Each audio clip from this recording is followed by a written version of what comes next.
What's up, YouTube?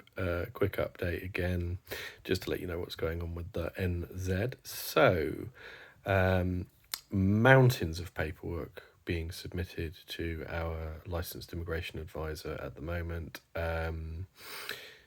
That's all out of our control. There's nothing we can do about it. It's a bit nerve-wracking, but it essentially is just provide lots of paperwork, provide lots of certified copies of stuff, and fill in lots of forms for them. The things that are in our control, in good news, we have got the house on the market. It's worth a lot more than we thought, which is wonderful because it means we'll go to Auckland with more capital than we were expecting to have, and that's really going to be helpful.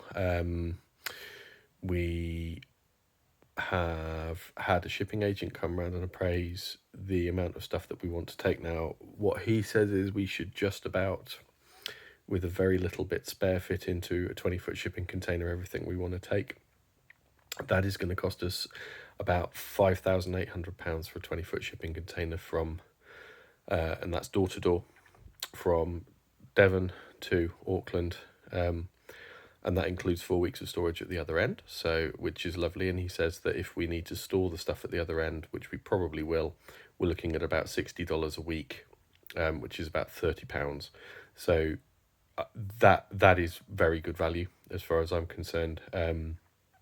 So even if we're not in our own place that's unfurnished, that's okay. We can store the container. It'll take 3 or 4 months to get there and get cleared through customs anyway. So when you do this stuff, the advice that I would give you is be very, very selective about what you want to ship. So we will send our own beds and mattresses, but we will be looking to rent somewhere that is furnished in the short term. Other furniture is just stuff you're going to buy when you're out there. So the only things, so non-essential things essentially. So bookshelves. We've got some really nice bookshelves, all of which I want to send because they're expensive to replace. And they're non-essential, so being without them for 3 or 4 months isn't going to matter because all the books are going to be on the same container. Tools. So I've got, 30 years worth of tools which are all packed up into, I've got 8 toolboxes, which seems a bit ridiculous when you think one of them is a box full of spanners. But I like fixing things. It's a very big cultural thing in New Zealand, apparently, that men have all got workshops and they all do little hobbles and fix things on the side. Suits me fine. I've been doing that for years. And if you want a, metric crow's foot ratchet spanner, I have a full set of metric and imperial, among many, many others. So that sort of thing I want to take because it would be very expensive to replace. And, yeah. So on the other hand, I've got rid of all of my electric power tools. They're almost all gone now. I'm getting rid of all of those because I've got a compressor and I have air tools and they're all coming. And there's just no point having both. White goods we will ship because we've got very expensive white goods that we bought when we bought this house because this house is a new build. So just think hard about what you're going to ship. Think hard about what's going in that shipping container because is it cheaper to ship it or replace it? Actually, if you're sending a 20-foot container, that's going to cost you $6,000. Then, ship what you can. What I am hearing from friends who live in New Zealand is that furniture out there is more expensive. There is no IKEA in New Zealand yet. There's one coming to Auckland, apparently, but there are no IKEAs in New Zealand yet. So that's something to be aware of.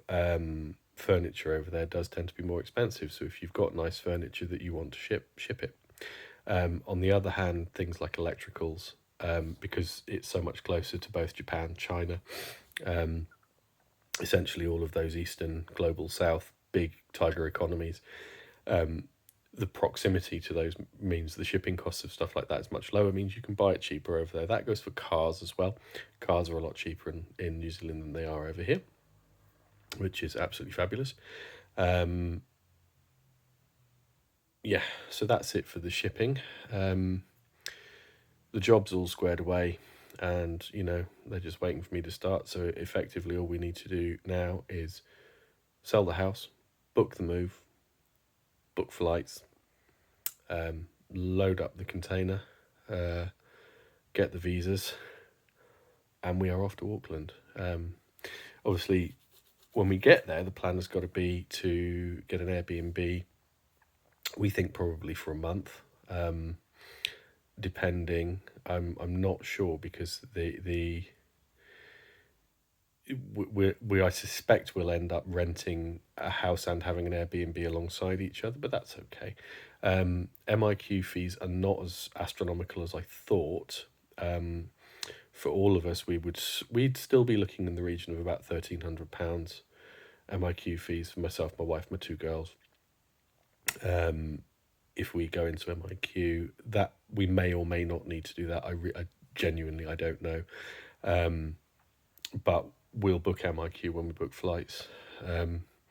In terms of how we're doing financially, so the only way we could take money from the equity of the house would have been to get a bridging loan. A bridging loan to take out, I think it was about 40,000 we wanted to take out of the equity in order to fund all of this. In order to have enough money to fund all of this up front, we would have lost about £20,000. That was what it would have cost us. We thought hard about it. We're just not prepared to do that. We're not prepared to give up £20,000 for essentially fees and interest. So we're going to try and do this whole thing unsecured. Credit card debt. I'm very fortunate. I've got an excellent credit rating. My credit rating is 999 out of 999. So people will throw credit cards at me. As I discovered the other night, I applied for a credit card and within 3 minutes had a £8,500 limit credit card. So that's what we're going to do. I'm going to pay for the whole thing on credit cards. We're going to sell the house. We're going to pay off those cards when we go. And that's it, which is exciting. The plan B, if we can't sell the house, if the house doesn't sell, which I think is unlikely, then we will remortgage the house to a buy-to-let. We will take equity at that point from a specialist lender, a specialist buy-to-let lender, and that's how we'll do that. It's all a bit exciting. It's all a bit up in the air at the moment, but we think we've got a plan settled finally. So I'll let you know how that goes. Take care, y'all.